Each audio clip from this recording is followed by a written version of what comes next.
გარემოება ასეთია, რომ პარლამენტის შენობაში შეკრებილი არიან ადამიანები, რომლებიც საკუთარ თავს უწოდებენ ქვეყნის ხელისუფლებას, წარმოადგენენ უმრავლესობას პარლამენტში, რომლის ლეგიტიმურობასთან დაკავშირებით არა მარტო კითხვის ნიშნები არსებობს, არამედ საქართველოს შიგნით პოლიტიკურ კონტექსტში შემდგარი ფაქტია, არც ერთი სხვა პოლიტიკური ძალა მათ ლეგიტიმურობას არ აღიარებს პარლამენტში კონსტიტუციური ბალანსის გათვალისწინებით ესეც გაფორმებული ნაწილი არის დასავლური ინსტიტუციები არ მისალმებიან, არ აღიარებენ, არ არიან კონტაქტში, თუმცა ისინი მაინც რაღაც გარკვეულ პროცედურულ გადაწყვეტილებებს იღებენ, მათ შორის აი ამ კომისიასთან დაკავშირებით, რომელიც პრინციპში მათივე მოქმედი რეგლამენტის მიხედვითაც ვერ უნდა შექმნილიყო, რადგან რეგლამენტი მსგავსი კომისიის შექმნას ითვალისწინებს პარლამენტში მყოფი ოპოზიციის უმრავლესობის მონაწილეობით, რომელიც ფიზიკურად ვერ იქნება, იმიტომ რომ არ არის უბრალოდ. ამ ყველაფრის გათვალისწინებითაც კი კომისია იწყებს მუშაობას ძალიან კონკრეტული მიზნებით და სააკაშვილის რეჟიმის გასამართლების ავანგარდში გიბარებენ თქვენ, მამუკა ხაზარაძეს და ბადრი ჯაფარიძეს. თავისთავად ეს ფაქტი რაზე მიანიშნებს, რატომ პირველად თქვენ, პოლიტიკოსები? გიორგი, მოგესალმებით, მივესალმებით თქვენს მაყურებელს. დავიწყოთ იქიდან, რომ ქართულმა ოცნებამ ქვეყანა საკმაოდ სერიოზულ ჩიხში შეიყვანა. უამრავი დანაშაული ჩაიდინა არჩევნების გაყალბებიდან დაწყებული, მე იმ ნაბიჯებით, რასაც მოყვა ის პროტესტი და ეს პროტესტი არის სწორედ იმ კურსის გადახვევის გამო, გაყალბებული არჩევნების და კურსის გადახვევის გამო, რომელიც ქართულ ხალხს ყველა ბოლო 20 წლის განმავლობაში რეფერენდუმში თუ გამოკითხვაში აქვს დაფიქსირებული, ეს არის 85%. ქვეყანაში არის უზარმაზარი ემიგრაცია, ქვეყანაში არ ხდება ადამიანების, კონკრეტულად ადამიანების ცხოვრების გაუმჯობესება, არც პენსიების მატება, არც სამუშაო ადგილები, არც ინვესტიცია. ქვეყანა არის სრულ იზოლაციაში, არის სერიოზული პროტესტი ქვეყანაში და ამ დროს 2025 წელს ეს არალეგიტიმური პარლამენტი ქმნის ახალ შოუს, ახალ ცირკს, იმისათვის რომ ეს ყველაფერი გადაფაროს. გადაფაროს კონკრეტული ჩვენი მოქალაქის გაჭირვება და შესთავაზოს სანახაობა ჩვენ მოქალაქეებს, რომლითაც ისინი მთელი ამ ხნის განმავლობაში კვებავდნენ სამწუხაროდ, კვებავდნენ წინასაარჩევნოდ, განსაკუთრებით კვებავდნენ ხოლმე ესე თქვათ მოგონილი ზღაპრებით. ამიტომ ამ ყველაფერს მე დავარქვი ცირკი, ამ ყველაფერს მე დავარქვი შოუ, იმიტომ რომ მე მინდა ჩვენ მაყურებელს უთხრა, რომ 2025 წელია დღეს და საუბარი არის 14-15 წლის წინანდელ ამბებზე და საინტერესო ის არის, რომ ყველა ის პროკურორი და ყველა ის მოსამართლე, რომელიც იმ საქმეში, რომელიც მე მოვისმინე და მადლობა მინდა გადაუხოთ ამ ადამიანს, გულწრფელობა ქონდა, ესე თქვათ, მის გამოსვლას რაღაც მომენტებში, რომ მანამდვილად არ ვიცნობ ამ ესე თქვათ, ბატონ ლეონიძეს, ერთხელ სათხად შევხვდიო, მითხრა არ მახსოვს, მაგრამ ალბათ შევხვდი, ხელი ჩამოვართვი ერეფანშია სადმე. ლაპარაკი არის იმაზე, რომ ის მოსამართლეები, რომელმაც მიიღო რაღაც გადაწყვეტილებები იმ დროს, დღეს არის უვადოდ ამ ხელისუფლების დროს უკვე მე-13 წელია უვადოდ გამწესებული მოსამართლეებად, ის პროკურორები, რომლებიც ნაციონალური მოძრაობის დროს ამ რაღაც ესე თქვათ ამბებს ჩადიოდნენ, დღეს არიან ამათ პროკურატურაში. პოლიციელები არიან პოლიციის სამართლებრივი თეა წულუკიანი იყო იუსტიციის მინისტრი და შეთავსებული ქონდა მე როგორც მახსოვს პროკურორის თანამდებობა. ანუ რასთან აგვაქვს საქმე? ანუ 14 წელი რატო არ იყო საკმარისი იმისათვის, რომ თუ ვიმეს რამე პრეტენზია ქონდა, ან წერილობით დაეფიქსირებინა მამუკა ხაზარაძის მიმართ, ან ბადრ ჯაფარიძის მიმართ, ან თუნდაც TBC ბანკის მიმართ. აქ არის მთელი ამბავი შეკერილი, პირდაპირ დავარქვათ, იმისათვის, რომ კიდევ ერთხელ ბიძინა ივანიშვილის ეს მისი ნარატივი, მისი პროპაგანდა, რომ მას ამ საქართველოში არ უნდა არ წარმატებული ადამიანი, არ წარმატებული საქმე, რაც გაუკეთა საქართველოს. საქართველოს იზოლაცია სწორედ ამას ემსახურება, რომ საქართველოს როგორც ფლაგმანი ამერიკა-კავკასიაში დემოკრატიის, ინვესტიციის მოზიდვის, გამჭვირვალეობის და ასე შემდეგ და ევროკავშირის ერთ-ერთი ყველაზე პირველი კანდიდატის ის მოკლა. და მას არ ჭირდება აქ ადამიანი, რომელიც არის თავისუფალი, და რომელიც ფეხზე დგას, ესე ვთქვათ, მყარად. ესეც მე ჩემ თავს მივიჩნევ, იმიტომ რომ მე ახლა სულ ვერიდებოდი იმაზე საუბარს, თუ რა გამიკეთებია და ასე შემდეგ. მე მგონი შეცდომა დაუში, იმიტომ რომ საზოგადოება უნდა იცოდეს. ესე იგი, რა ბოლო 5 წლის განმავლობაში, რაც მე და ბადრი ჯაფარიძე პოლიტიკაში მოვედით, იმის მერე არის გაუთავებელი ღვარძლი, ჩართულია მანქანა პროპაგანდის. ხაზარაძე მევახშე, ხაზარაძემ თურმე ბიზნესი გააკეთა ბინების გამოსახლებით და ვიღაცის, ესე ვთქვათ, ბიზნესების წართმევით. მე მინდა მთელი პასუხისმგებლობით თქვა. პირველი მინდა მადლობა რომ თქვენ გაიმეორეთ ჩემი განცხადება. მინდა თქვა, რომ ჩვენ საზოგადოების დიდი ინტერესიდან გამომდინარე, მოვითხოვ თუ ვინმეს რამე პრეტენზია აქვს, რომ ეს საქმე ბიძინა ივანიშვილის მურუსის სასამართლოში იქნას გარჩეული. ისევე როგორც ჩვენ არ გავქცევი ვართ მოგონილ ფულის გათეთრების, ესე ვთქვათ, ამბავს, რომელიც 3 წელიწადზე მეტი გრძელდებოდა და ბოლოს დამთავრდა მათი კრახით. ეს საქმე თქვენ იცით, რომ სტრასბურგშია გასაჩივრებული. ისევე როგორც გასაჩივრებულია ჩვენს მიმართ და საქმეში მიღებულია წარმოებაში ის ცილისწამებები, რომელიც ქართული ოცნების სხვადასხვა, ესე ვთქვათ, ლიდერი არ მინდა დავარქვა, ისეთი ლიდერები არ არიან, სხვადასხვა მონების მიერ იქნა გაჟღერებული ჩვენს მიმართ და დაელოდეთ, ესე ვთქვათ, სტრასბურგის გადაწყვეტილებას. მაგრამ ამავე დროს უნდა ითქვას, 14 წელი გავიდა ის პროკურორები, რომელიც ნაცნობ მოძრაობას ემსახურებოდნენ მოსამართლეები, დღეს თქვენ გემსახურებიან. ნუ თუ ამდენი ხნის განმავლობაში ვერ აღმოაჩინეთ ერთი კონკრეტული ფაქტი მაინც, სადაც ვიღაცა მამუკა ხაზარაძეს კონკრეტულად ფაქტს უდებს, ბინასთან დაკავშირებით იქნება ეს თუ ბიზნესთან დაკავშირებით. უფრო მეც გეტყვით, გიორგი, რომ ძალიან მარტივი 25 წელია ტელეფონის ნომერი არ შემიცვლია. თქვენ მე მინდა მივმართო შეამოწმეთ ბიძინა ივანიშვილის, რომელიც ნაციონალური მოძრაობის ხერხემალი იყო ფინანსური და 7 ნოემბრის მერე წაფინანსებდა ნაციონალურ მოძრაობას, შეამოწმეთ ბიძინა ივანიშვილის ტელეფონების ზარები ნაციონალური მოძრაობის ლიდერებთან და თუ ერთ ზარს მაინც ნახავთ, ძალიან მარტივია, თქვენ იცით, რომ ეს ფიქსირდება წლების განმავლობაში ინახება. თუ ერთ ზარს მაინც ნახავთ, რომელიმე ჩინოვნიკთან მამუკა ხაზარაძის, იმიტომ რომ უბრალოდ მე მათთან კონტაქტი არ მქონდა. რატო არ მქონდა კონტაქტი, გეტყვით? 2003 წლიდან, როგორც კი მოვიდნენ ხელისუფლებაში, 2006 წლამდე ბადრი ჯაფარიძის და მამუკა ხაზარაძის მიმართ თქვენ იცით ეს ბევრჯერ ამაკ ნათქვამი, სისხლის სამართლის საქმე დაიწყო სააკაშვილის ხელისუფლებამ და ამ საქმეს ერქვა ბორჯომის საქმე და გვატარებდნენ პროკურატურაში. 2005 წლიდან 2012 წლამდე მანამ სანამ ხელისუფლება არ შეიცვალა, მე მართვებდნენ ქონებას, რომელიც არ დავთმე პრინციპულად, იმიტომ რომ ეს ჩავთვალეთ ჩემი თავისუფლების და ესე ვთქვათ, კერძო საკუთრების უხეშ ჩარევად. და მივმართე სასამართლო დამიყადაღეს ყველაფერი იმ დროს გრძელდებოდა 6 წელიწადზე მეტი ეს საქმე. ეხლა ასევე მინდა გითხრათ, რომ რა ინტერესი უნდა ქონოდა მამუკა ხაზარაძეს, ამ ბადრი ჯაფარიძეს, როგორც ეხლა ეს ნარატივს ქმნიან, რომ თითქოს ჩვენ ვიღაცა ჩვენზე ვიღაცა ზემოქმედებას ახდენდა, ზემოქმედება უნდა იყოს ან გეშინია ვიღაცის, ან რაღაც სარგებელს ნახულობ. მე მინდა საზოგადოებას უთხრა, მე არ ვიცი პირველად ვამბობ ამას, რომ შუბლზე მქონდა დადებული იარაღი მხედრიონის დროს. და იმათ არ გავრიგები ვარ. ოჯახის წევრი მყავდა მოტაცებული 54 დღის განმავლობაში და მათთან არ გამიკეთებია კომპრომისი და ესე ვთქვათ თავი არ დამიხრავს.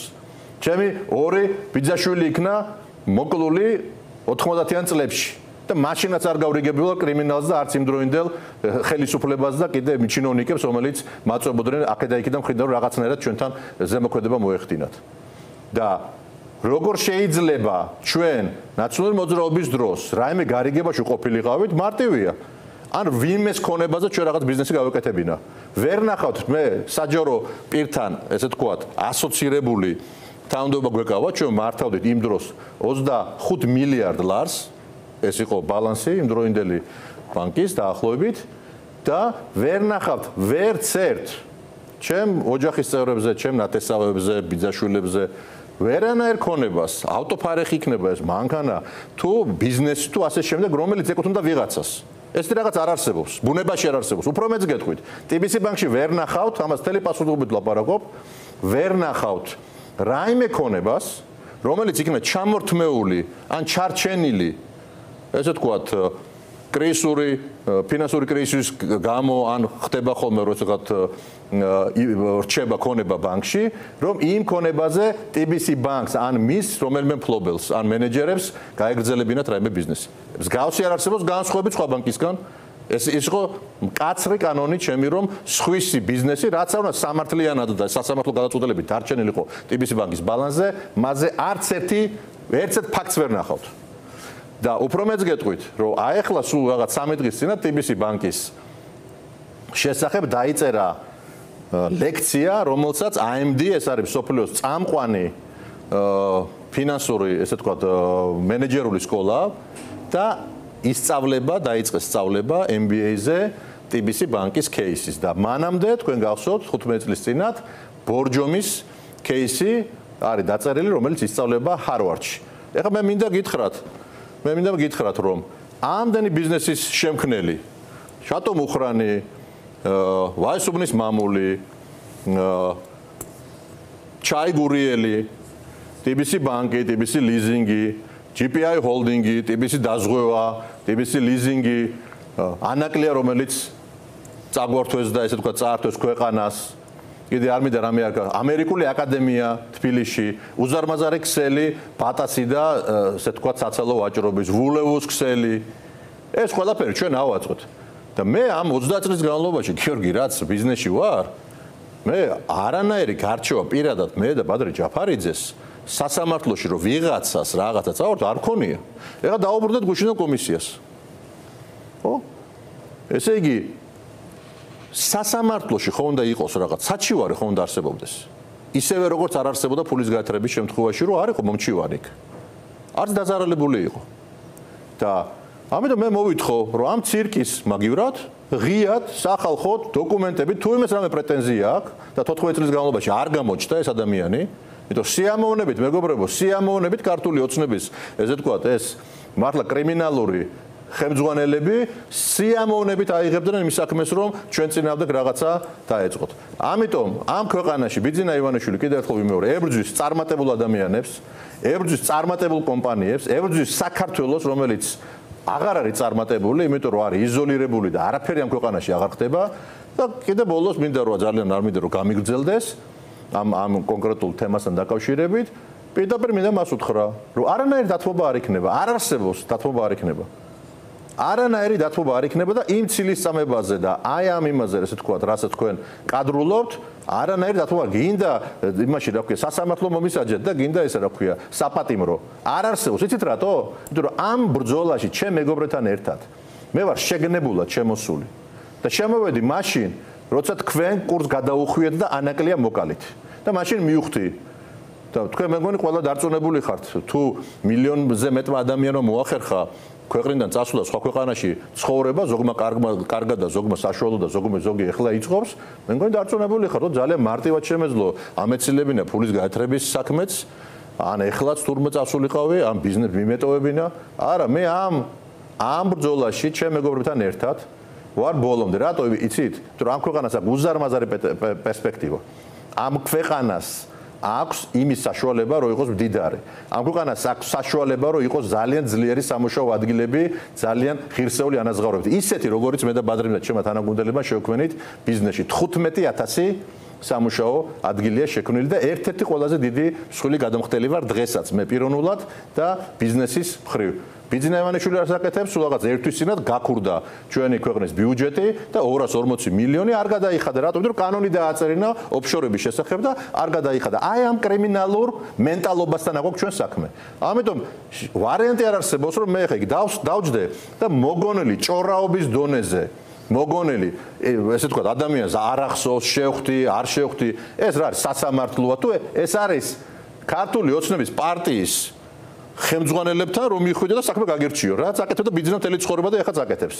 გამორიცხული ამბავია, ერთხელ დიდი შეცდომა დაუჟი, ისაც იმიტომ რომ ისა რა ქვია, მოდიო მეგობრულად დავილაპარაკოთო, ესე ვთქვათ, დავლაგდეთო, რა თუნდა სასამართლო რა დგინდა და ავედი და პროკურორი დამაკვდა, იცით თქვენ ეს ამბავი, პროკურორი დამახვედრა და გარჩევა დაეწყო, ქურდული გარჩევა იმაში. ჩემი დიდი შეცდომა იყო მაშინ, რო ავედი, მაგრამ ნუ ეხლა ადამიანთან ნორმალური ურთიერთობა მქონდა და ვიფიქრე ალბათ მართლა შერიგება. თურმე ფულის ახევა უნდა. თურმე ეს არის, თურმე კი არა, ეს არის ცნობილი რეკეტიორი და რეკეტს იყენებს სახელმწიფო ბერკეტით დღეს. და რატო?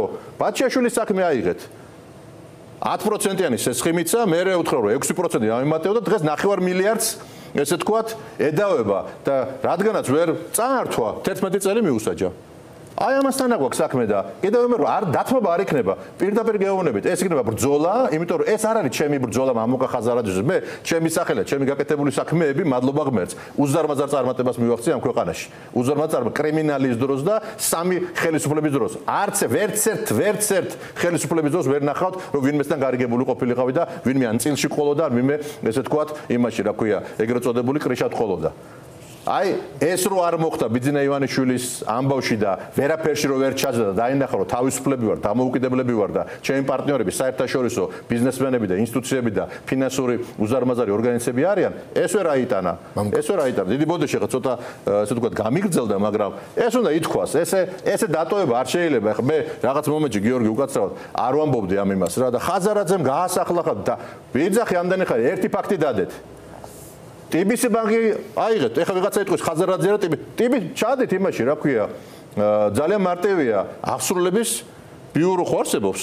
გამოსახლება და ჯიბგირობა ხო არ არის ვიღაცა მივხვდა, ჩადით აღსრულების ბიუროში ოფიციალურად მოიკითხეთ. მე მაქვს ეს დოკუმენტი. მოიკითხეთ, მიწერეთ და ნახეთ TBC ბანკს რამდენი გავს გამოსახლებული. აი ეს არის პრობლემა ამ ქვეყანას უთხოვილში აცხოვრებენ. ამ შემთხვევაში მთავარი სიმართლე ხო არ არის, მთავარია რაც გარკვეული ნარატივი, რომლის პროპაგანდისტული დამუშავება ხდება შემდეგ წლების განმავლობაში, ამაზე იგება პროფილი მოწინააღმდეგის და იქიდან გამომდინარე ხდება პოლიტიკური გზავნილების მიწოდება საზოგადოებისთვის. მე მესმის თქვენი ემოციური კომპონენტის დაუშვათ ამ შეფასებებს, მაგრამ ოდნავ კიდევ უფრო მეტი რაციონალიზმისკენ მინდა რომ გიბიძგოთ პასუხები შეკითხვების გათვალისწინებით. მე პირადად მგონია რომ საერთოდ ეს წარმონაქმნი ამ კომისიის სახით გაცილებით დიდ და უფრო გლობალურ ამოცანას უკავშირდება გლობალურ ომის პარტიას დააბრალდეს საქართველოში რუსეთის შემოჭრა და კრემლის ინტერესი რის გატარებასაც ის ცდილობს ახლა უკრაინასთან მიმართებაშიც საქართველოს მაგალითით იყოს უფრო დამაჯერებლად წარმოდგენილი. მე ცალკე მაქვს შემდეგ ციტატა მომზადებული გაეროს უშრობის საბჭოზე დღეს რუსეთის ელჩის წარმომადგენლის განცხადებით, სადაც ამბობს, რომ დადგება დღე, როცა უკრაინელი ხალხი გაასამართლებს პრეზიდენტ ზელენსკის იმისთვის, რომ მან ვერ შეძლო ომის თავიდან აცილება.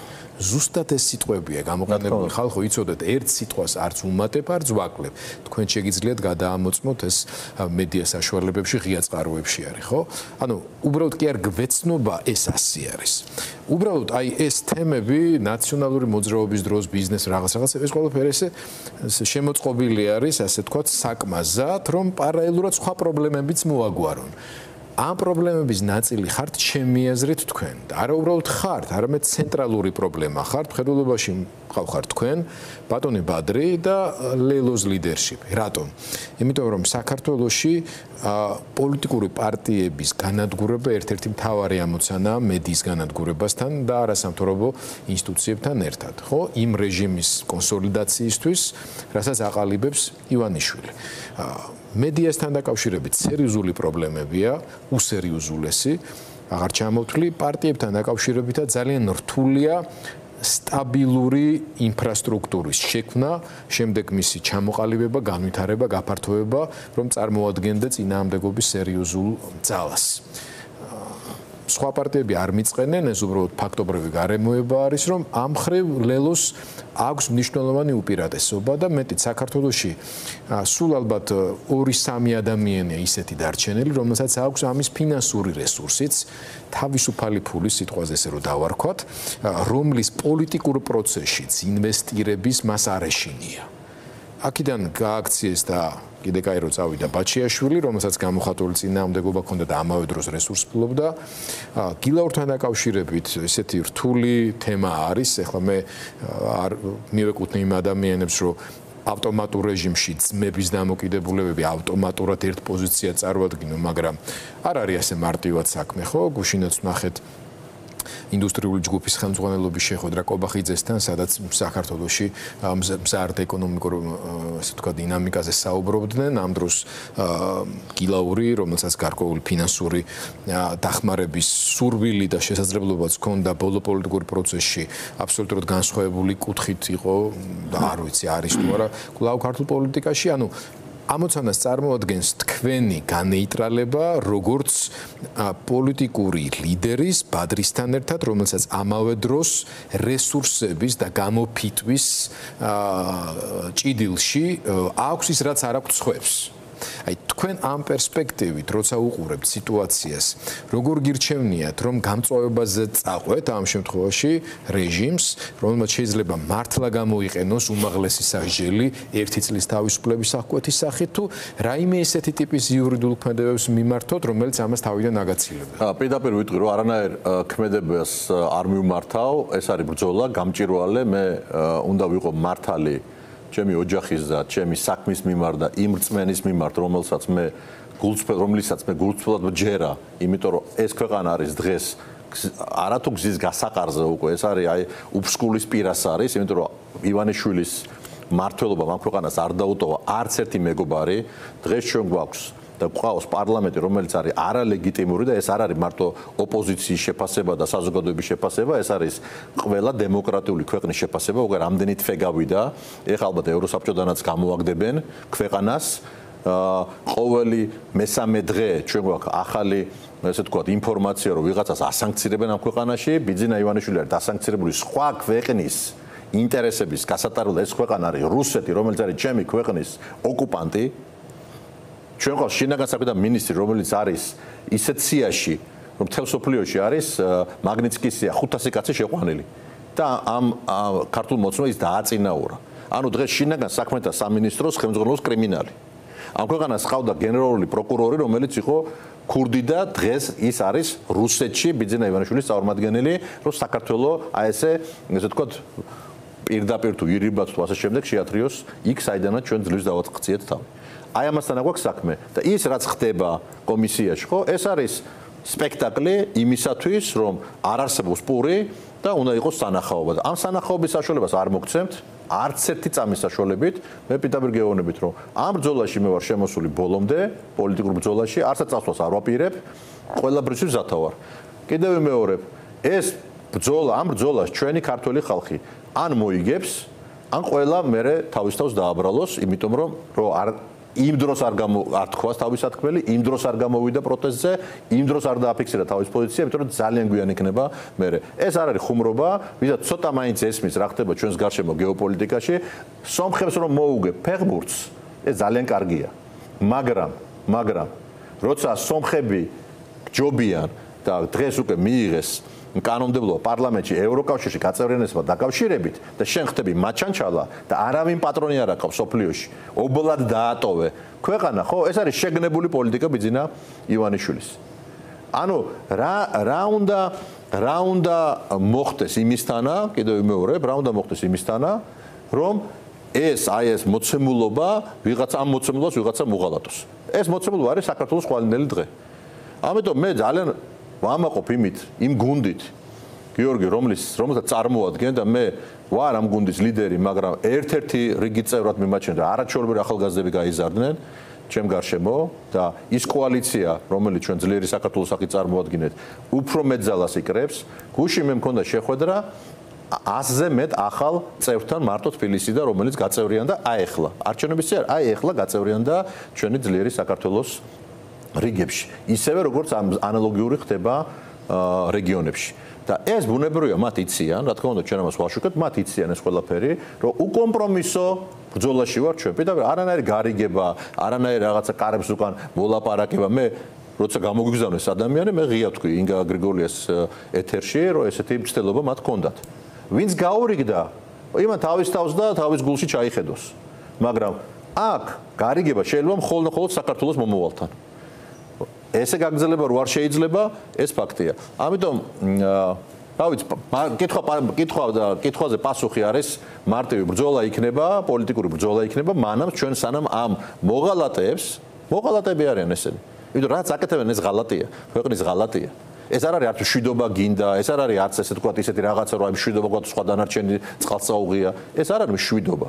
მშვიდობა არის, როცა ადამიანი მოქალაქე გრძნობს თავს უსაფრთხოდ. და ჩვენი მოქალაქე უსაფრთხოდ თავს არ გრძნობს, არც ეკონომიურად, არც პოლიციური თვალსაზრისით, არც სოციალური დაზღვევის თვალსაზრისით, არც ჯანდაცვის თვალსაზრისით. და არც ბავშვების, ესე თქვათ, მომავლის თვალსაზრისით და განათლების თვალსაზრისით. მამუკა, ოდნავ მოგვიანებით დაუბრუნდით უკვე უშუალოდ პოლიტიკურ პროცესს, რადგან თქვენ გაქვთ ასეთი განწყობა და უმრავლესობა აქვს საქართველოში, რომ ასე ცხოვრების გაგრძელება შეუძლებელი არის, რა უნდა მოხდეს იმისთვის, რომ ეს მოქმედებაში გადაიზარდოს. მაგრამ ახსენეთ ეკონომიკა, ახსენეთ ადამიანების ყოველდღიური ცხოვრება და გარანტიები ქვეყანაში, მარტო ამ ქვეყანაში აღარ არის უკვე პრობლემა. ევროპული სახელმწიფოებიდან, აი მაგალითად გერმანიიდან დაიწყო აქტიური დეპორტაცია ქართველების, სხვათა შორის უკვე ოჯახებით. კლიანობაში. გუშინ ჩამოვიდა პოლონეთიდან, ეს ხდება გერმანიიდან, არის მონაცემები, რომ საფრანგეთშიც შეიძლება დაიწყოს მსგავსი რამ საფრანგეთიდან და ასე შემდეგ და ვიღებთ სურათს ამერიკის შეერთებული შტატებში ამხრივ უჩვენოდაც ძალიან დამძიმდა ისედაც სიტუაცია ზოგადად, მაგრამ ამას თუ კიდევ პოლიტიკური მდგენელი დაემატა, ხო, კიდევ უფრო რთული სიტუაცია შეიქმნება. ქვეყანას შეიძლება შეექმნას ბევრი დამატებითი მათ შორის ეკონომიკური და სოციალური პრობლემა. აი, ამ კუთხით რო შევხედოთ სიტუაციის განვითარებას, რა შანსი აქვს ქვეყანას ამ ტიპის იზოლირებულ გარემოში, თუნდაც ის დონე შეინარჩუნოს ცხოვრების, რომელიც დღეს აქვს საქართველოში მოსახლეობას. გიორგი, მე მგონი სტატისტიკა არის ძალიან ზუსტი მეცნიერება და კიდევ კარგი რომ ჩვენ არ ვეყნობით რაღაც ჩვენ გაკეთებულ სტატისტიკას, სტატისტიკის დეპარტამენტი არსებობს და არსებობენ ესე თქვათ ორგანიზაციები, რომელიც ამ ეკონომიკურ დინამიკას ზომავენ. ჩვენ ვიცით, რომ პირდაპირ ინვესტიციები ქვეყანაში პრაქტიკულად არ შემოდის. და ამ ბოლო განვითარებულ მომენტებმა დაგვანახა, რომ მცირე და საშუალო ბიზნესი არის ძალიან მძიმე მდგომარეობაში. მაგრამ საარსებო საშუალება ჩვენი ეკონომიკის არის ეგრეთ წოდებული რემიტენსები, ანუ ჩვენი ემიგრანტების მიერ გადმორიცხული თანხა. შარშან თუ არ ვსწრები 4 მილიარდზე მეტი დოლარი იყო, 4 მილიარდზე მეტი. მათ შორის ლარის ეს არის ლარის სტაბილურობა, ლარის შენარჩუნება და ეს არის იმ ოჯახების გამაგრება, რომლებიც მე ამ თანხას ესე თქვა ახურდავენ, კონვერტაციას უკეთებენ ლარში და მე რეალურ ეკონომიკაში დებენ.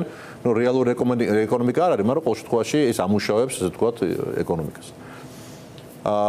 თუ ეს პროცესი დაიძრა ევროპიდან და ჩვენ დავინახეთ უკვე მე ვაკვირდები და სამწუხარო არის ეს რო ხდება და ესაც ამათ ნამოზია და ამათ პოლიტიკაზეა რომ ადამიანები რომლებიც გაჭირებას გაექცნენ და იმ გაჭირებაში რაღაცის აწყობა მოახერხეს რომ თავის გადაირჩინონ და თან აქ დატოვებული ოჯახი და ნათესავები არჩინონ ეს წყარო მათ ეკარგებათ და ეს ხო ძალიან მარტივი ამბავია როცა თვითფრინავით თვითფრინავს გამოუშვებენ გერმანიიდან ესპანეთში მყოფი ან საბერძნეთში მყოფი არალეგალი ჩვენი ესე თქვა ის ემიგრანტი, წასული ადამიანი გზნობს რომ შეიძლება ხვალ მასაც მიადგნენ. პასუხი ამაზე მარტივია, რომ თუ ესე გაგრძელდა და ალბათ გააგრძელებენ ამ პოლიტიკას, მე გეთანხმებით რომ ევროპას თავისი პრობლემები აქვს. ხო, და ამ პრობლემებიდან გამომდინარე გზა იყო პირიქით ევროპასთან დაახლოება, რომ ის სოციალური დაცვის მექანიზმები, ლეგალიზაცია ქართველების ყოფნისა და მუშაობის უფრო ადვილად ხელმისაწვდომი აღარ არსებობს, გიორგი. კომუნიკაცია არ არსებობს, არ არსებობს კომუნიკაცია. გერმანიამ გუშინ 9 ადამიანი დაასანქცირა და არავინ არ იცის ვინ არის 9 ადამიანი და ხვალ კიდე დაასანქცირებს. შეერთებული შტატები ხვალ იწყებს მეგობარი აქტის განხილვას. ესე იგი ქვეყანა მე არ ვიცი, ესე იგი, როგორ მოახმარა ეს მისი დავალება იყო, ეს ამ დავალებით ჩამოვიდა საქართველოში. დავალებით, რომ წარმატებები ყველა სფეროში მოკლას, თავისუფალ ადამიანებს ებრძოლოს, რომ მარტო მაგია, ესე თქვა, ბზეჭაბუკი და ესე თქვა, მთაზე მდგარი ადამიანი, რომელსაც თურმე გათვლები აქვს, რომ იცის 10 წლის მერე რა მოხდება და უთხოვნა ამ გათვლებმა, იმიტომ რომ ჩვენ ვიცით, რომ ტრამპის ადმინისტრაციასთან ვერანაირი კონტაქტი ვერ დაამყარეს. გუშინ რუბიო ესაუბრა სომხეთის პრემიერ-მინისტრს პირდაპირ კომუნიკაცია აქვს აზერბაიჯანის პრეზიდენტთან. თურქეთის საგარეო საქმეთა მინისტრს შეხვდა გუშინ. საქართველოს სად არის? საქართველოს სად არის? აი ამ გეოპოლიტიკურ ამბავში არსად არ არის. რატომ? იმიტომ რომ ერთი ადამიანის და მისი პატრონის პუტინის მონები და ესე თქვათ მძევლები გახდნენ ის ადამიანები, ვინც მას ესე თქვათ ტაშს უკრავს და აი ეს ცირკი, რომელსაც პარლამენტში აპირებენ, რომ 15 წლის წინანდელი ამბები განიხილოს. სასამართლოში კი არა, პარლამენტში სასაცილო ეგ კითხვებს უსვამენ. ისეთ ბუღალტერიაში შევიდნენ, რომ აი არც ეკონომიკა იციან, არც იურისპრუდენცია იციან, არაფერი არ იციან. ჭორაობის დონე ჭორაობა მიდის პარლამენტში, რომ გახსოვს, არ გახსოვს, იმა რომ მოგთხოვა, მე იმა რომ დაგიბრუნა, რომელი საუკუნეა, საერთოდ ან მენეჯმენტი გაგიგიათ საერთოდ, ან რაღაცა აუდიტორიული დასკვნა გაგიგიათ, ან სასამართლო ხართ. მაგრამ ეს აკეთდება, იმიტომ რომ ჩიხში არიან, ჩიხში სერიოზულ კრიზისში არიან. არ არის არეგონოსო ისინი კარგად არიან და კარგად გზნობენ თავს. სერიოზულ კრიზისში არიან. ამიტომ ამ კრიზისს გადაფარვა უნდა და გადაფარვის მეთოდი არის შემდეგი. გარეჯი საქართველოა მაგალითად. ხო, გარეჯი საქართველოა. რა მოხდა ამასთან დაკავშირებით? ხო, იმის მერე ჩვენ ნახეთ რა თქმა უნდა, ყველა ქართველმა თქვით, რომ რა თქმა უნდა, ქართული გარეჯი საქართველოა, მაგრამ ამას თუ ბოროტად იყენებ იმისათვის, რომ ესე თქვა, კიდევ მოიპოვო ძალაუფლება და მე არაფერი არ გააკეთო და უდანაშაულო ადამიანები დაიჭირო და მე ხვდები აზერბაიჯანის პრეზიდენტს და ერთხელაც არ ამბობ, რომ მოდი რა, მეზობლები ვართ, მეგობრები ვართ, აზერები არიან ჩვენი მეგობრები და ჩვენი ძმები, მოძმეერები ვართ და თუ ესეთი პრობლემაა და წინა ხელისუფლებამ რაღაცა დააშავა, ან შენ მოიგონე განმუხტე მაინც და თქვი რომ იცი რომ მოვილაპარაკეთ და არა ვინ მიადის ესე თქვა იმ ტაძრებში დღეს სალოცავად ვერავინ აღარ ადის დამთავრდა ეს თემა ჩაბარდა ხო ანალოგიური ხდება ყველა სფეროში ანალოგიური ხდება ამიტომ რა ვიცი რა უნდა გითხრათ რა ერთადერთი გზა გვაქვს რომ არ შეჩერდეს პროტესტი მე დარწმუნებული ვარ რომ ჩვენი ნამდვილი მეგობრები არ მიგვატოვებენ და ხაზზე არიან ჩვენთან ეს არის შეერთებული შტატების ორპალატიანი ესე თქვა ხარდაჭერა გვაქვს ჩვენ შეერთებული შტატებიდან ევროპაში და ბრიტანეთში სერიოზული ხარდაჭერა გვაქვს ძალიან სერიოზული ეხლა მე მინდა ვკითხო ამ თქვენი ტელევიზიიდან იმედში მომუშავე ადამიანებს თქვენმა მფლობელმა რომელმაც ირაკლი რუხაძეზე მაქვს საუბარი რომელმაც პარტნიორებს ფული წაართვა და ბრიტანეთის სასამართლომ 170 მილიონი დოლარი თაღლითობის გამო დააკისრა გადაიხადა რა ნამუსით გამოდიხართ და ინტერვიუს იღებთ რაღაც საქმეებზე 15 წლის წინანდელ საქმეებზე როცა თქვენი მფლობელი არის დაჯარიმებული თაღლითობის გამო 170 მილიონია გადასახდელი დოლარი მე ვიცი ეს თემა აქამდე მე ამას ხმას არ ვიღებდი იმიტომ რომ ასე თქვა უდანაშაულობის პრეზუმპცია რო არ დამერღვია აი ესეთი ადამიანი არის მფლობელი ვითომ მფლობელი სინამდვილეში ბიძინა ივანიშვილია იმედის მფლობელი და გესლს და ესე თქვა ტყუილ ინფორმაციას და პროპაგანდას ავრცელებთ რომელიც რას ემსახურება ჩვენ მტერს ჩვენ ოკუპანტს რუსეთის ინტერესებს აი ამასთან აქვს საქმე მეგობრებო ამიტომ რა არის გამოსავალი ყველა კითხვის გამოსავალი არის ჩვენ მოქალაქეზე ორიენტაცია გამოსავალი არის ახალი არჩევნები გამოსავალი არის დიდი შერიგება ბიძინა ივანიშვილთან კი არა დიდი შერიგება ამ დაპირისპირებულ ადამიანებს შორის იმიტომ რომ ეხა დღევანდელი პოლიტიკა არის გაყავი და იბატონე და ეს პატარა ერი ვერ გაძლევს. ჩვენ უნდა შევრიგდეთ და გადავირჩინოთ თავი. და ამ დაპირისპირებაში ამ შუხლში, ამ ტყუილში, აი ამ მართლა უზარმაზარ ტყუილში, რომელსაც თესავენ ყოველდღიურად, ვერ გადარჩება ეს ქვეყანა. და ჩვენ შვილებზე უნდა ვიფიქროთ, მეგობრებო. მოქალაქეზე უნდა ვიფიქროთ, მის გაძლიერებაზე უნდა ვიფიქროთ, მის მართლა მშვიდობაზე უნდა ვიფიქროთ, მის უზრუნველყოფაზე, მის სამუშაო ადგილზე უნდა ვიფიქროთ, ინვესტიციის შემოტანაზე, ანაკლის სასწრაფო დამთავრებაზე. ეხლა მე გიორგი, თქვენ საკმაოდ საინტერესო ანალიტიკა მიყავთ ხოლმე და თქვენ ეთერში ძალიან ბევრჯერ მომისმენია ისე როგორც ბევრ ადგილას წავიკითხე და ყველა მიცის ეს ყველაფერი აზერბაიჯანის და სომხეთის სამშვიდობო ხელშეკრულება ძალიან ახლოს არის. იქ არის თურქეთი, რომელსაც აქვს სერიოზული ეკონომიკური ინტერესი რეგიონში. საერთოდ ვის დაჭირდება საქართველოს მისი ეგრეთ წოდებული გეოპოლიტიკური მდგომარეობა, როცა ჩვენ ამდენი ხნის განმავლობაში 30 წლის განმავლობაში გარდა ბაქო ჯეიხანის მილცა დენისა ვერაფერი ვერ შევთავაზეთ, ვერც დასავლეთს და ვერც აღმოსავლეთს. ჩვენ ვართ ჩიხი დღეს. ჩვენ ჩიხი ვართ დღეს და იმის გათვალისწინებით თუ რა ინტერესი აქვს პრეზიდენტ ტრამპს ძალიან ნათელია რომ ჩვენ უნდა ვიყოთ მისთვის აქ დასაყრდენი რომ ეს ეკონომიკური ინტერესი რომელიც მას აქვს ცენტრალურ აზიაში რომ გავხდეთ უსაფრთხო და მოკლე ხაზი ევროპაში. მოდით მაშინ ამას დაგისვავთ შეკითხვას. არ გაიკვირდეთ რომ მათ შორის პოლიტიკასთან ერთად ბიზნეს სისტემებზეც გესაუბრებთ, რომ ერთი რომ ამ ხრი კომპეტენციაც უფრო მეტი გაგვდა და მეორე მხრივ ეს პირველ რიგში პოლიტიკური თემები არის. მე ვაკვირდები სად ახერხებენ რეჟიმის მინისტრები მოგზაურობას და ჩასვლას ვისთან ხელით ჩამართვებას და ფოტოს გადაღებას. ნუ ძალიან კარიკატურულ შემთხვევებს და კურიოზულს თუ არ ჩავთვლით, არის მაგალითად რომ აი ინდოეთში უკვე მეორე მინისტრი იყო ჩასული და ასე შემდეგ. ინდოეთი თავისთავად ძალიან მნიშვნელოვანი ქვეყანაა და საქართველოს პირიქით ბევრს მოიგებს მათ შორის ინდოეთთან ურთიერთობების სავაჭრო-ეკონომიკური ურთიერთობების განვითარების, მაგრამ ფაქტია რომ დასავლურ ორბიტას მოვწყდით ეკონომიკურათაც და ეგრეთ წოდებული გლობალური სამხრეთის და რუსების მიერ შემოსაზღვრული ბრიქსის ფარგლებში მოძრაობთ. ფაქტობრივი გარემოება სხვაგან ვერ ჩადიან. აი ადამიანებს რომელთაც აქვთ გარკვეული ილუზიები რომ მე რა თუ კი დასავლეთს მოვწდებით, აქეთ გაცილებით მეტი ადამიანი ცხოვრობს და შეიძლება იქიდან არანაკლები ფინანსური რესურსი, საოჭრო ურთიერთობის პოტენციალი მოვიზიდოთ. რას ეტყოდით ასე მოაზროვნე ადამიანებს, რომლებსაც გლობალური სამხრეთი, გლობალური დასავლეთის ალტერნატივად მოაქვს საზოგადოებას? ძალიან კარგი კითხვა. ძალიან დიდი მნიშვნელობა აქვს ბიზნესში, რას იღებს საფუძვლად. რა კანონმდებლობას იღებ და ბიზნესის კეთების რა სტილს ირჩევ. 90-იან წლებში აქ იყო რეკეტი, იყო კრიმინალი და რა თქმა უნდა, ვიღაცამ ფული გააკეთა, მაგრამ ბიზნესი არავის არ გაუკეთებია, იმიტომ ეს იყო ძალადობაზე და ეს იყო ესე ვთქვათ რაღაცა ყაჩაღობაზე დაფუძნებული ამბავი. მერე იყო რაღაცა ეგრეთ წოდებული პრიხვატიზაციას ეძახდნენ და პრივატიზაცია კი არა, დანაწილება ამ იმის. აქვე მინდა გითხრათ, რომ ჩვენ ჯგუფს მე პირადად არც შევარნაძის დროს, არც სააკაშვილის დროს და არც ამა დროს არანაირი პრივატიზაცია ამ ქვეყანაში არ გამიკეთებია. ეს ძალიან მნიშვნელოვანია.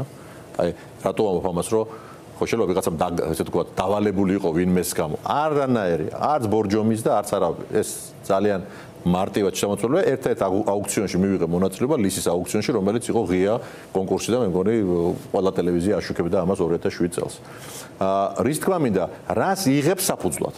ჩვენ მე პირადად ჩემმა თანაგუნდელებმა საფუძვლად ავიღეთ ევროპული ტიპის ბიზნესის კეთება. იმიტომ ასწავლიან ჩვენ წარმატებულ მაგალითს ჰარვარდის უკვე მე რამდენი წელია 2000 წელს დაიწყო სწავლება და დღემდე მიდის ჰარვარდში. თქვენ შეგიძლიათ ჩამოტვირთოთ ჰარვარდის ბიბლიოთეკიდან, ბიზნეს სკოლიდან ის кейსი, რომელიც ჰარვარდის პროფესორმა დაწერეს ჩემზე და იმ კომპანიაზე, რომელიც დღესაც წარმატებით მუშაობს და რომელიც სხვათა შორის რუხაძე მიყიდა რუსებს, აქვე მინდა კიდევ ერთხელ გავიმეორო.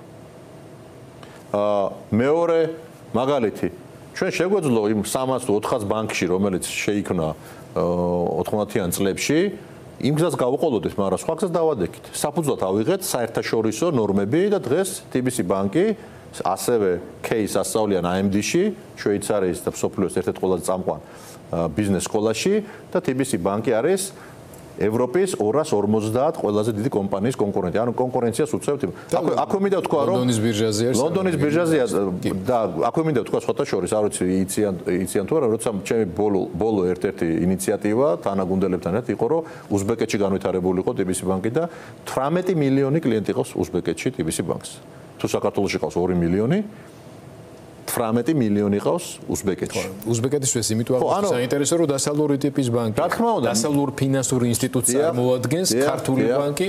ამიტომ გიორგი ძალიან მნიშვნელოვანია, რას იღებს საფუძვლად. და საფუძვლად ინდური ან ჩინური ბიზნესის კეთებას ვერ აიღებ, იმიტომ რომ იქ არის კომუნისტური პარტია, რომელიც აკონტროლებს. ის არის თავისუფალი ბიზნესი, მაგრამ შეზღუდვები არის, ხო? მარტივად რო ვთქვათ.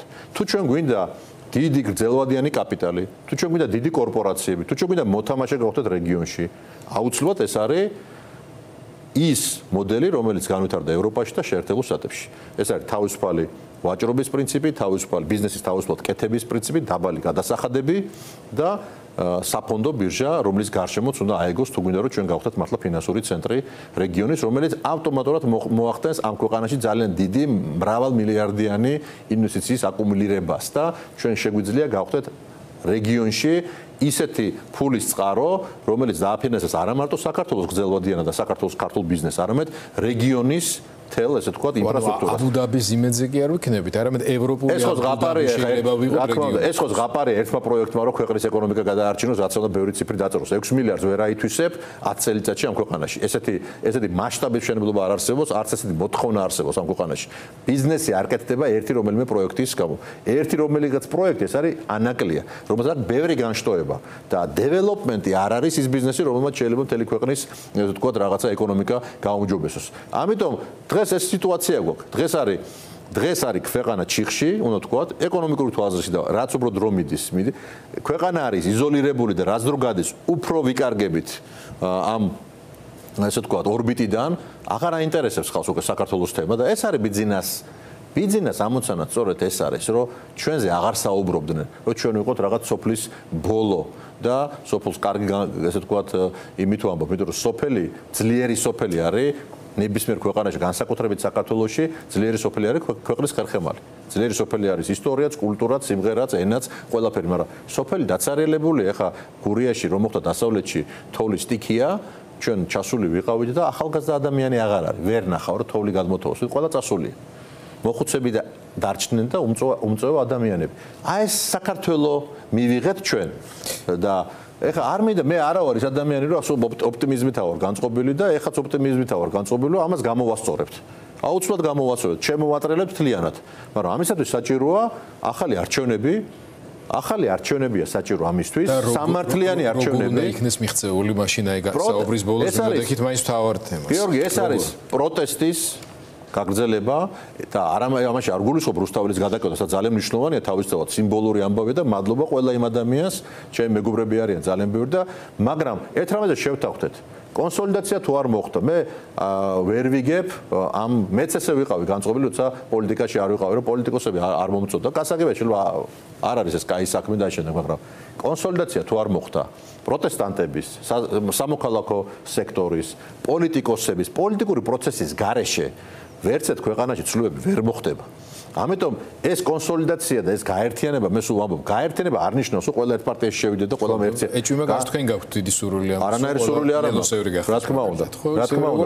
რა თქმა უნდა, მაგრამ მიზანი ხო ერთი გვაქვს. ხო ჩვენ ხო ახალ არჩევნებს ვითხოვთ. ამას დიალოგი ჭირდება, ამას შეხვედრა ჭირდება, რაღაცების დავიწყება ჭირდება და მიზანმიმართული ერთიანი სიარული ჭირდება. იმისთვის რომ რეჟიმ შეიქმნას დისკომფორტი, იმიტომ რომ ასეთ პარალელური სამყაროებით ცხოვრების შედეგად აწყობს, იმიტომ რომ აქეთ რესურსების გამოფიტვაზე ბიუჯეტი მისია, შავი ფული მისია, კრიმინალური აქეთ პირიქით რაც გაქვს იმასაც გართმევს, ხო? უზარმაზარი ჯარიმები საჯარო სამსახურებიდან წინააღმდეგობის მოძრაობის წევრებისა და პატიოსანი მოქალაქეების გამოყრის მეშვეობით და ასე შემდეგ. ანუ მე რაღაც ნაწილში დრო ჩვენზე მუშაობს იმ ხრივ რომ დასავლეთში სრული კონსოლიდირება ხდება და გერმანიის არ იყოს ყველა ქვეყანა ცალ-ცალკე იწყებს ამათ დასანქცირებას, ზომების მიღებას და ასე შემდეგ, მაგრამ რაღაც ნაწილში ეს დრო ჩვენზე არ მუშაობს, საქართველოზე არ მუშაობს, იმიტომ რომ ხალხს რესურსები ელევა, ეფიტება, ინსტიტუტები კვდება იმის გამო, რომ ფიზიკურად ვეღარ ფუნქციონირებს. ამიტომ არის ალბათ რაღაცა წერტილი, რომლის იქითაც გართულდება ბრძოლა, თუკი ამ რეჟიმისთვის დისკომფორტის შექმნა და პრობლემის, რომ ის იძულებული გახდეს დანიშნოს ახალი არჩევნები, არ გახდა იძულებითი გადაწყვეტილება მისი. თავისით ის ამას არ გააკეთა. არ დაგეთანხმები, ბიძინა ივანიშვილი, ასე ვთქვათ, როგორც მოწინააღმდეგე, უნდა ვაღიაროთ, რომ მოთამაშეა სერიოზული და ის დარწმუნებული ვარ, რომ დღეს ფიქრობს გამოსავალს. მაგრამ მას ჭირდება რაღაცა ისეთი მიზეზი, რომელიც იქნება, რომ აი ნუ ახლა ამის იქეთ, ხო იცი, რომ თვითონ რომ თავს გაიმართლოს, რომ ამის იქეთ უკვე მართლა და ისეთი სოლიდური შუამავალი და მე ვფიქრობ ის შეერთებულ შტატებში სტატებზე ფიქრობს, რომ ესეთი შუამავალი შეიძლება იყოს შეერთებული შტატები, იმიტომ რომ მან იცის, რომ ესე ქვეყანას ვერ მიიყვანს ვერსად. აქვე გაქვთ, რომ ტრამპის ადმინისტრაციასთან სავაჭროდ ემზადება. მე ეჭვი მაქვს, რომ სამწევლების დაგროვებით და უამრავი. რა თქმა უნდა, ის ხო ადამიანებით ვაჭრობს. ის ვინც ყავს მას ხო, ის ხო მისი მონები არიან. რომელიც ზოგი ჩაწერილი ყავს, ზოგი ფულით აქვს მოსყიდული, ზოგი კომპრომატით აქვს, ეს ხო ჩვენ ვიცით. როგორ მისი სტილი მუშაობას ხო ვიცით? ხო, იქ ადამიანები როზიან რომ დღეს თავითობ თავგადადებული ოცნებისტები არიან, მათ პრობლემა აქვს სერიოზული, იმიტომ რომ იციან რომ ნებისმიერ მომენტში მათ შეიძლება პატარა ნაღზე, უცბად პატარა დასახსირდნენ ელემენტარულად. არა, ბიზნესა აფეთქებს ჯერ ბიზნესა აფეთქებს აქციებს თავი დავანებო. იმისთვის უნდათ რომ ფული დააგროვონ და ამ ფულით ისარგებლონ შემდგომში. მაგრამ მათ ხო კარგად იციან რომ სანქციების შედეგად ყველაფერი გიორგი მათ უნდა იცოდნენ კარგად რომ მაგრამ რამდენად ეფექტური შეიძლება იყოს სალომე ზურაბიშვილის ინიციატივა რომელიც დღეს მოვისმენთ რომ ევროკავშირმა უნდა ითამაშოს შუა. იცი და ვინ გამოჩნდება და ვინ იქნება პირველი მე მგონი ორივე მხარე ჩაერთვება ამ იმაში და ეს მე ხშირად მithქვამს რომ ეს არ იქნება შარმიშელი 2 იმიტომ კი რომ შარმიშელის დოკუმენტი არ იყო სერიოზული შარმიშელის დოკუმენტი რომ შესრულებულიყო ჩვენ სხვა ქვეყანა ვიქნებოდით დღეს სხვანაირი გარემო იქნებოდა საარჩევნო და ის მოსამართლეები არ გვეყოლებოდა და უამრავი რაღაცა მოხდებოდა მაგრამ ვინ უღალატა ხო ამას ახლა აღარ დაუბრუნდები ამას ჩვენ ძალიან კარგად ვიცით ამ დოკუმენტიდან ვინ გამოვიდა ხო ორივე მხარე გამოვიდა იმ დროს ოპოზიციის მთავარი ოპოზიციონერებიც და ქართული ოცნებას მე საუბრობ რომ ისეთი გადატვირთვა უნდა მოხდეს რომელიც მიგვიყვანს არჩევნებამდე რომელსაც მე ვერავინ ვერ უღალატებს ანუ მოვაწერეთ ხელი და მე გზაში ახალი ტრიუკის მოწმები გავს ეს არ უნდა მოხდეს ამიტომ საკმაოდ სოლიდური შრომავლობა ჭირდება ამას და მე დარწმუნებულია რომ საკმაოდ სერიოზულად ფიქრობენ ეხლა ყველა არა მაგრამ ქართულ ოცნებაში ფიქრობენ ამაზე ესენი ვერ გაძლებენ ეს გამორიცხული ამ ტყუილებს ყველაფერს ხო თავისი ლიმიტი აქვს და ამიტომ მე ვფიქრობ რომ ეს მოხდება მაგრამ აქედან მხრიდან მე მინდა იმ ადამიანებს ვისაც ახალი ცხოვრება უნდა ვისაც ცვლილება უნდა ამ ქვეყანაში ვისაც უნდა მართლა ძლიერი საქართველოს ხილვა მოთმინებით უნდა შევხედოთ ამას საკმაოდ უნდა მოვითმინოთ აღვიჭუროთ მოთმინებით და სიმტკიცით იმიტომ რომ ეს არის ბრძოლა მე ამ ბრძოლაში ვარ სრულად ჩართული არაფრის არ მეშინია არც მე არც ბადრ ჯაფარიძის და არც ჩემ თანაგუნდელებს და ეს ბრძოლა უნდა მივიყვანოთ ბოლომდე. აი მაშინ ბოლო კითხვას დაგისვათ ზუსტად ამაზე. პროკურატურაში ხართ უკვე დაბარებული. ვიცით რომ თქვენ ალბათ სასამართლოში მაგისტრა. სხვა შემთხვევაში ვიტყოდი რომ საშიაკ არაფერია ამ შემთხვევაში, მაგრამ თქვენ შემთხვევაში რადგან ამავე სასამართლოს უკვე აქვს თქვენი გამამტყუნებელი გადაწყვეტილება მიღებული, შეიძლება დამამძიმებელ გარემოებად სამართლებრივ ბიოგრაფიაში საყრდენად მიიღონ და მართლაც შეიძლება უმაღლეს ზომაზე წავიდეს, ანუ ერთწლიან პატიმრობაზე. ამ მოლოდინით მიდიხართ ხართ ამის შესაძლებლად რომ დაგიჭერენ დაგაპატიმრებენ ჩაქსო. გიორგი, მოლოდინით კი არა, ნება რომიცე წულუკიანი დაგხვიტავდა ავტომატით ბოლშევიკი წულუკიანი წარბიც არ შეეხრებოდა რა, იმიტომ რომ აი ეს ბოდიშთა ღვარძლი იმდენად გამოდის რომ ვიღაცას ავნოს, ხო?